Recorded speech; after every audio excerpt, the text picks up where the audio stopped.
అరే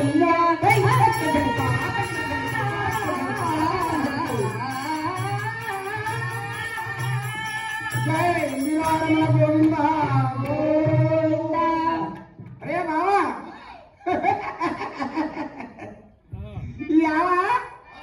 చాలా శుభప్రదమైన రోజు. ఎందుకంటే దా దా దాదా అంటున్నావేంటి? దా దా అంటే దసరా. దసరా. దసరాలో 9వ రోజు జగన్మాత అయినటువంటి అవును దుర్గమ్మ తల్లి అవును ఈ రోజు ఎంతో ప్రసన్నంగా ఉన్నారు. మహిషాసురమర్ధని అయి ఉంది అమ్మా. అబ్బాయి ఇంత అద్భుతమైన రోజు, అవును మరి ఇంత మంచి రోజు. విజయవాడ అంటేనే కోర్కెలు తెచ్చే పొంగు బంగారమైన జగన్మాత ఉన్నటువంటి స్థలం. అటువంటి స్థలంలో మరి దివ్యమైనటువంటి ఈ కళాక్షేత్రం తుమ్మలపల్లి కళాక్షేత్రం. ఇటువంటి తుమ్మలపల్లి కళాక్షేత్రంలో సాంస్కృతిక శాఖ వారున్నారే మహానుభావులు, తేజస్విని మేడం గారు, మహాతల్లి. మన ఎంపీ గారు ఉన్నారే చిన్ని గారు, కేసినేని వారు, మహానుభావులు.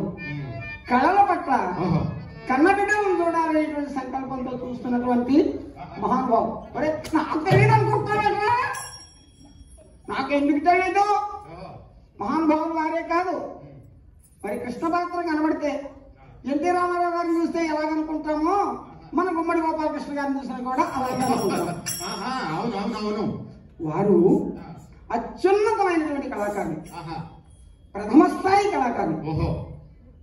అయితే అటువంటి కళాకారులు అయ్యి ప్రభుత్వం వారి చేత మన్ననలు పొంది భారత కళారత్న బిరుదాంకితులయ్యి ఉంది. ప్రాచీనమైనటువంటి కళలన్నింటినీ కూడా వాటి గొప్ప ప్రభావం పొందించాలనే సంకల్పంతో ప్రాచీనమైనటువంటి మనలాంటి తోలుబొమ్మల కళాకారులను కూడా ఉన్నత స్థాయి నుంచి స్టేజి మీద ఎక్కించి కూర్చోబెట్టిన మహానుభావులు ఆయన. వారు ఎలా ఉన్నారంటే నగ పగతు పగతు నగరము పగకార్చిన వాణి తల్లి తత్వత్తునకు పగవాని గురువు తమ్ముడు అగణితముగా వారికి సకల అష్టైశ్వర్యములు. వీరికి అర్థం నేను చెప్పక్కర్లేదు, వారికి పూర్తిగా తెలుసు అర్థం మహానుభావులు. అయితే మరి అరే సరే గాని ఇలా పింఛన్ అందుకున్నాను పెన్షన్ 1వ తారీఖు. 1వ తారీఖు కదరా? ఇలా పండగే, నిజంగా పండగరా? ఏం పండగ? వాళ్ళ అమ్మి కొడుకొచ్చి ఆసేపుకి మాట్లాడుతున్నారు. నువ్వు పుట్టుడా? ఇంకో ఇంకో 4,000 రూపాయలు పింఛన్ ఇచ్చారు. మా ఆవిడ ముసలిది నేను ఇద్దరు కలిసి పింఛన్ డబ్బులు తీసుకొని నెలకు సరిపడా ఎత్సాలు కొనుక్కునేవాడు. ఇంట్లోకి ప్రతి వాయిదా నెలకు సరిపడా ఎత్సాలకి వెళ్తే 4,000 సరిపోయేది కాదు. ఈ వెళ్తే 800 మిగిలిపోయిందిరా. ఎందుకోసమంట కేంద్ర ప్రభుత్వం వారు జిఎస్టీ అని తగ్గించారా? అది సంగతి. అదే మరి అది ఉండడం చేత మనం చాలా మంది తిండికి నోట్ అయిపోయాం కదరా. మరి మనకి ఇచ్చిన పెన్షన్ డబ్బుల్లో కూడా సగం జిఎస్టీకే పోయింది. కానీ జిఎస్టీ తగ్గించారు చూసావా?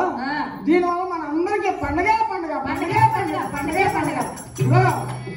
ఇలాంటి ప్రభుత్వం నిరంతరం కొనసాగాలని, కాబట్టి ఇలాంటి మహనీయులు మనలాంటి కళాకారులకు ఆదరించాలని.